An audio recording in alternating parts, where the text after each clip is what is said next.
Good morning সবাইকে। আশা করি তোমরা সবাই খুব ভালো আছো, সুস্থ আছো।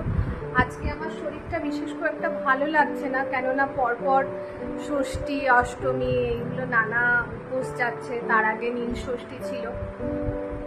শরীরটা সকাল থেকে খুব একটা ভালো লাগছে না, খুব ক্লান্ত লাগছে। তা যাই হোক, মেয়ে তো সকালবেলা ভোরবেলা, আজকে মেয়ের গাড়িও তাড়াতাড়ি এসে গেছে। 6টার সময়, 6টা বাজতে 5 মিনিট আগে এসে গেছে। মেয়ে সকালবেলা চলে গেছে স্কুলে। এই এখন রাকেশও বেরিয়ে যাচ্ছে অফিসে। আজকে বিশেষ কিছু আর আমি রান্না করিনি, তাও যেটুকু করেছি তোমাদের শেয়ার করছি। আর রাকেশ অফিস যাওয়ার পরে বাকি সমস্ত কাজকর্মগুলো করব। এখনো বিছানা টিছানা কিচ্ছু তুলিনি আমি। রাকেশ এই অফিসে বেরোবে, তারপর আমি। এই দেখো, আজকে রাকেশকে লাঞ্চে, মানে লাঞ্চ মানে তো এই এখনই সকালে অফিস টাইমে কি খেয়ে যাচ্ছে তোমাদের সাথে শেয়ার করছি। ভাত, করলা সেদ্ধ, একটু বিট ভাজা, ডিম সিদ্ধ, আর পটলটাকে আমি ভাতের মধ্যে দিয়েছিলাম, সেই পটলটাকে একটু সামান্য তেল নুন দিয়ে মেখেছি।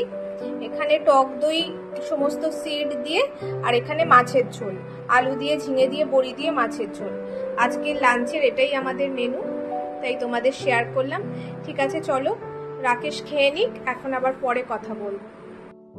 আজকে আর ফ্রুটস দিলাম না, ব্রেকফাস্টে টিফিনে নিয়ে যাচ্ছে।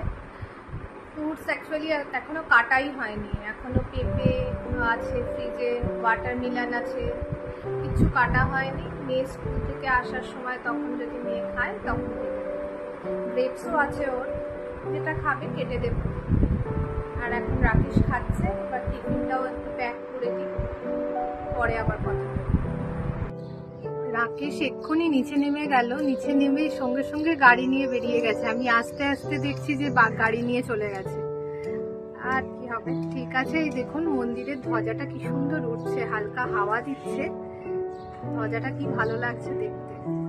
মন্দিরটার পিছন দিকে জানেন তো পাহাড় আছে, ডিমনা পাহাড়, না না ডিমনা লেক তো, দালমা পাহাড় আছে, খুব সুন্দর পাহাড়টা।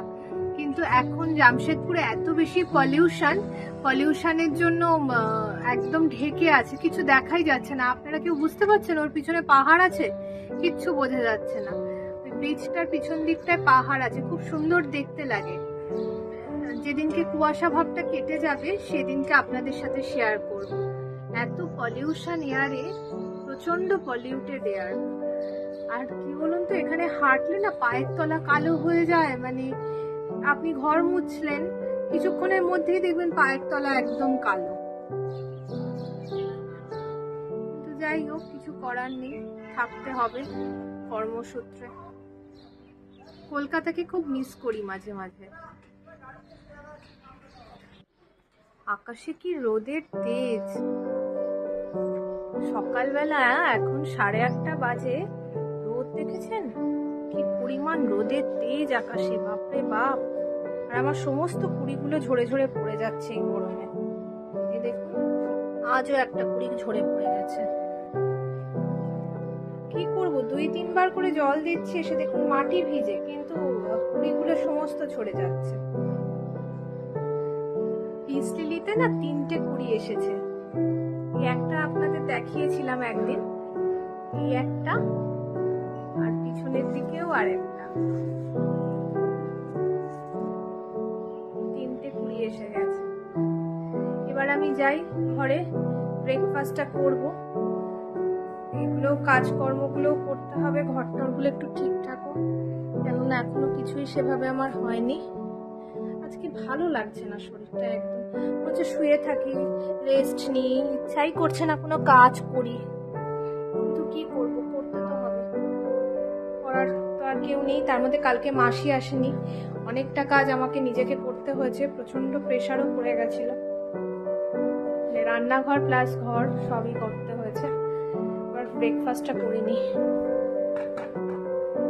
খুব খিদে পেয়ে গেছে আমার। কালকে রাতে সেভাবে কিছুই আমি খাইনি, 2টো পুরি শুধু শুধু খেয়েছিলাম। আর কালকে রাতে তো মাসি লুচি, মানে পুরি বানিয়েছিল, আর সাথে ঘুগনি। আমি তাই নিয়ে বসে পড়লাম, সাথে একটু শসা। এটা দিয়ে এখন আমি আমার ব্রেকফাস্ট করব। খেয়ে নিই, খুব খিদে লাগছে, ভালোভাবে খাওয়ায় না। ঘুগনিটা দেখেই বেশি লোভ লাগছে, মনে হচ্ছে কখন খাবো এরকম একটা ফিল হচ্ছে। রাকেশ বললো খেতে ভালোও হয়েছে নাকি ঘুগনিটা, দেখি টেস্ট করে কেমন লাগলো। টিফিন খাওয়া কমপ্লিট হয়ে গেছে, এবার সমস্ত জামা কাপড়গুলো মেলে দেব।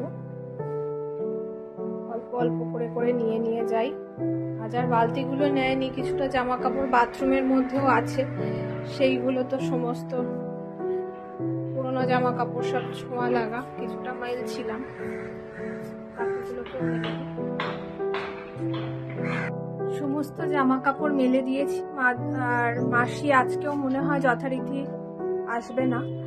এবার সমস্ত কাজকর্মগুলো করে নেব, তারপরে এখনো বাসন মাজতে হবে, ঘর মুছতে হবে, কেননা এখন দেখছি ঘড়িতে 11টা বেজে গেছে।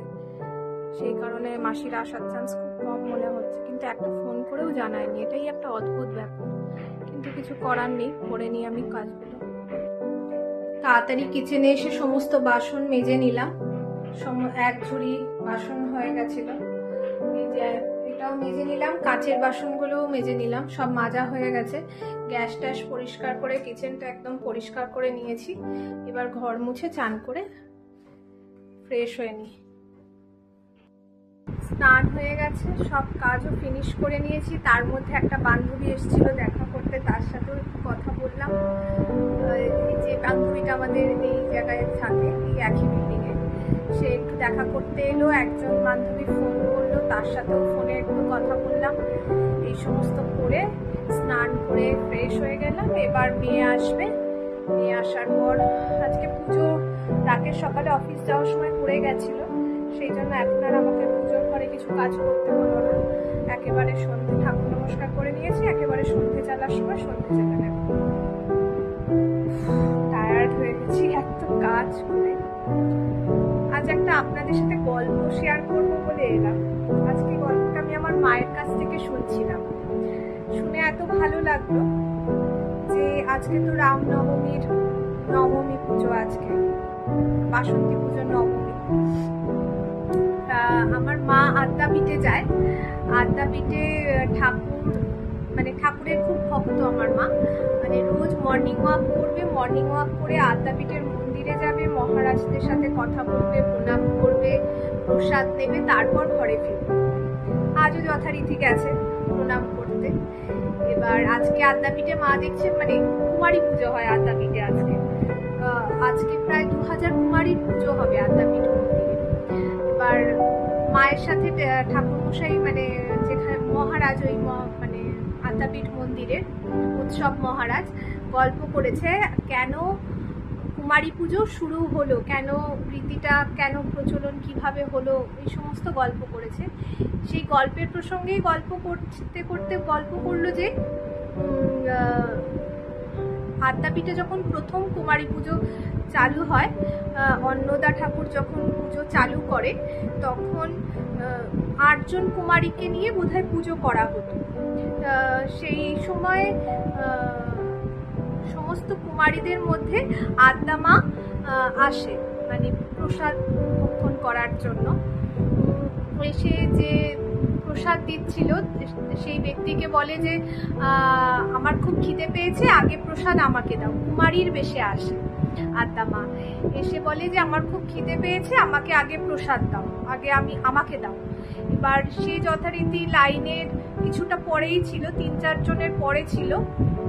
তখন সেই ব্যক্তিটি বলে এখনো তো তোমার টার্ন আসেনি, এখানে লাইন মেনটেন করে সমস্ত কিছু করতে হয়, আমি যদি তোমাকে আগে দিই আমাকে মন্দির থেকে বকাবকি করবে। সে তো শোনার জন্য না, সে তো শুনবেই না কোনো কথা, একেবারে নাছোড় বান্দা, তাকেই আগে প্রসাদ দিতে হবে। এই নিয়ে তার সাথে একটু যেটা হয়, বাচ্চা মানুষের বেশি এসেছে, বায়না করছে, সে দিতে চাইছে না, এইগুলো চলছে। সেই ঘটনা শুনতে পেয়ে অন্নদা ঠাকুর নাকি আসে, মন্দিরে উঠে আসে, এসে জিজ্ঞেস করে, যে ব্যক্তিটি প্রসাদ দিচ্ছিল তাকে জিজ্ঞেস করে কি হয়েছে। সে বলে এই মেয়েটি দেখুন না বাবা, শুনছে না, অন্নদা ঠাকুর হচ্ছে আদ্যাপীঠের মায়ের প্রতিষ্ঠা করেছিলেন। যেমন দক্ষিণেশ্বরের মায়ের প্রতিষ্ঠা করেছিলেন শ্রী রামকৃষ্ণদেব, তেমন আদ্যাপীঠের মন্দিরের প্রতিষ্ঠা করেছিলেন অন্নদা ঠাকুর। এবার এই বাচ্চাটি কথা শুনছে না, ও বলছে যে ওকেই আগে প্রসাদটা দিতে হবে। তা তখন বলছে আচ্ছা কই দেখি কোন বাচ্চা। এবার যখন অন্নদা ঠাকুর সেই বাচ্চাটির সামনে এসে দাঁড়ালো, তখন দেখছে যে অন্নদা ঠাকুর বাচ্চাটির শরীরের মধ্যে দিয়ে একটা দিব্য জ্যোতি বেরোচ্ছে। তখন তো অন্নদা ঠাকুর দেখেই বুঝে গেছে এ স্বয়ং মা এসেছে প্রসাদ নিতে। তখন অন্নদা ঠাকুর যে প্রসাদ দিচ্ছিল তার হাত থেকে প্রসাদের বালতিটা কেড়ে নিয়ে, মানে খিচুড়ি ভোগ হয়েছিল, বালতি করে সবাইকে পরিবেশন করে যেভাবে মন্দিরে, কেড়ে নিয়ে সমস্ত প্রসাদ বাচ্চাটির থালায় ঢেলে দেয় আর বলে আরো খাবে মা, আরো খেলে আরো আছে তোমার জন্য, তোমার খুব খিদে পেয়েছে, তুমি যত খুশি খাও, প্রাণ ভরে খাও। এরকম ভাবে তাকে বলতে থাকে। আর কিছুক্ষণ সময় পরেই হঠাৎ করে চোখের পলক ফেলতেই সবাই দেখে কি থালাটা পরিষ্কার, মানে যে কলা পাতায় খেতে দিয়েছিল পাতাটা পরিষ্কার আর আসনে কেউ নেই বসে, মানে স্বয়ং মা আদ্যা মা এসেছিলেন প্রসাদটা খেতে। তারপর থেকে কুমারী পুজো আরো বড় ভাবে চালু হলো, প্রচলনটা আরো বেশি সুন্দর ভাবে হলো। যাই হোক, মা যখন এই গল্পগুলো করে না, তখন ভিতরের মধ্যে যেন একটা আলাদা অনুভূতি হয়। ভগবানকে বিশ্বাস করতে, ভগবানকে আমরা সবাই বিশ্বাস করি, কিন্তু ভগবানের এই মাহাত্ম্যের কথাগুলো যখন শুনি একটা অদ্ভুত ফিল হয় ভিতর থেকে। তাই মনে হলো যে গল্পটা আপনাদের সঙ্গেও শেয়ার করি। এবার এই আজকে নবমী পুজো, কাল মেয়ের ছুটি আছে, কাল এখানে ঝান্ডা নিয়ে বেরোয় বলে মেয়ের ছুটি। ঠিক আছে, এবার মেয়ে আসুক, আবার মেয়ে আসলে কথা বলবো।